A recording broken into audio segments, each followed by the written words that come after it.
The issue isn't with all the business owners attempting to operate their companies. I count myself among them. The registration procedure is flawed. This is not an issue in Singapore. This is not an issue in Japan. In other places, they don't face this issue. The American Gary Gensler dilemma is unlike any other.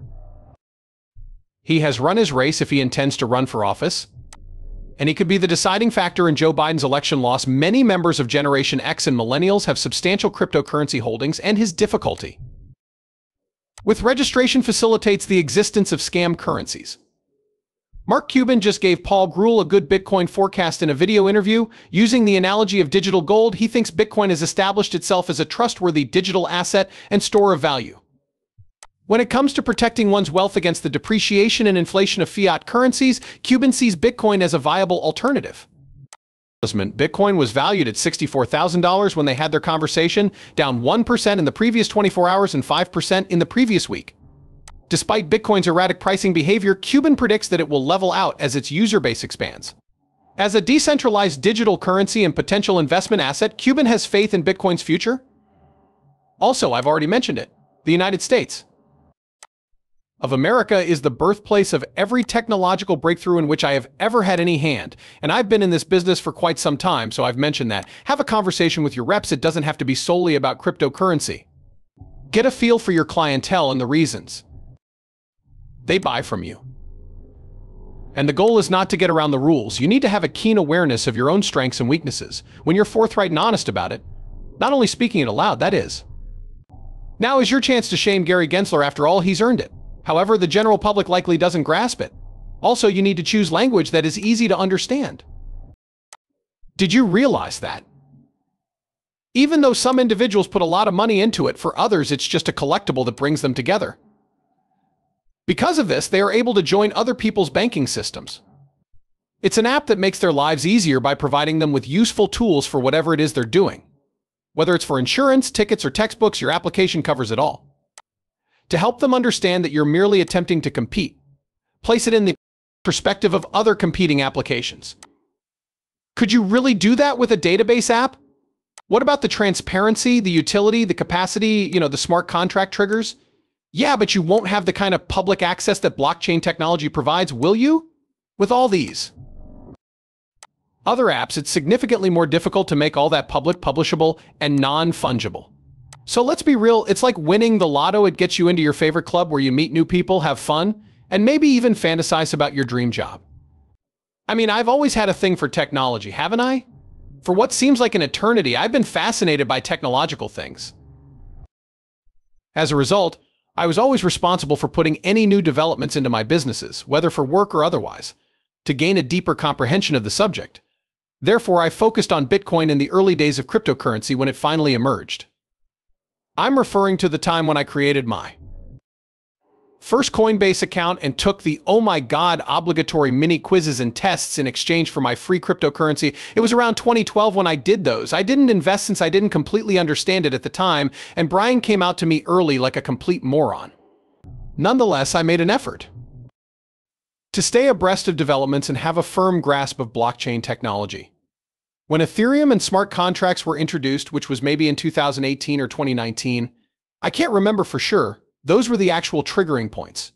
From a technological standpoint, that is what, in my opinion, transformed the game. This is due to the fact that triggers might be generated by external sources. That allowed for a number of transactions to go place autonomously without the need for any kind of human involvement is rather significant, in my opinion. And I believe that opens up a lot of possibilities for novel applications, some of which have come to fruition and others of which we have begun working on. I'm not sure what they are yet. Grandma must be interested in using the app. If you rewind to when the App Store was in its infancy and the iPhone was first released, I believe it was in 2007, and neither Snapchat nor Instagram were visible until 2011 or 2012. Furthermore, the fact that Facebook was primarily a web-based service caused some confusion. Can they become mobile? Until now, crypto has not found a ubiquitous use case. Indeed, that is the essence of today's emission. Ticketing is one potential future application that I see as having promise, as is the use of NFTs to have textbooks of all kinds, since once everything is set up, they will pay royalties all the way downstream. We still haven't got that one app that's used everywhere, but there are plenty of excellent ones. Similarly, we taught Granny how to use Instagram and Facebook when we were together. For crypto, we require the identical thing. It was in 2018 or 2019 when we initially launched it and began taking Bitcoin. You may remember that we were selling tickets and items for hundreds of dollars per month in Dogecoin when it was really popular. It was always a blast, so it makes no difference to me how people want to pay for it. Technology is the engine that drives everything, which is great news for crypto. Children have no trouble using applications. At this point in time, installing Coinbase, Robinhood, or whatever else it is like second nature to them. In my opinion, that's one of the main reasons why. In many instances, members of Generation Z and Millennials feel much more at ease interacting with cryptocurrency than with traditional banking services. While banks do offer mobile apps, the plethora of laws and regulations that these institutions must adhere to in order to process even the most basic of transactions may be a real pain for customers who are trying to save a $10 fee. It makes a difference whether measured in a day, a month, a week, or any other time frame. At 25, I've seen it all, so I guess you could say I'm old. That is, therefore, how new technology work.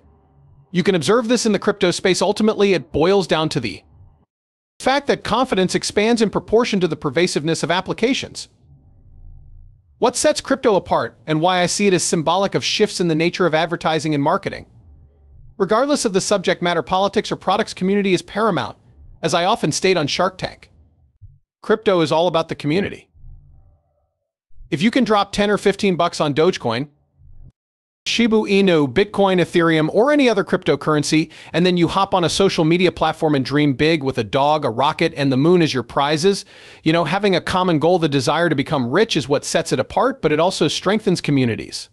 And I believe that is the aspect that the SEC is neglecting. Those who lack cryptographic knowledge are oblivious to that.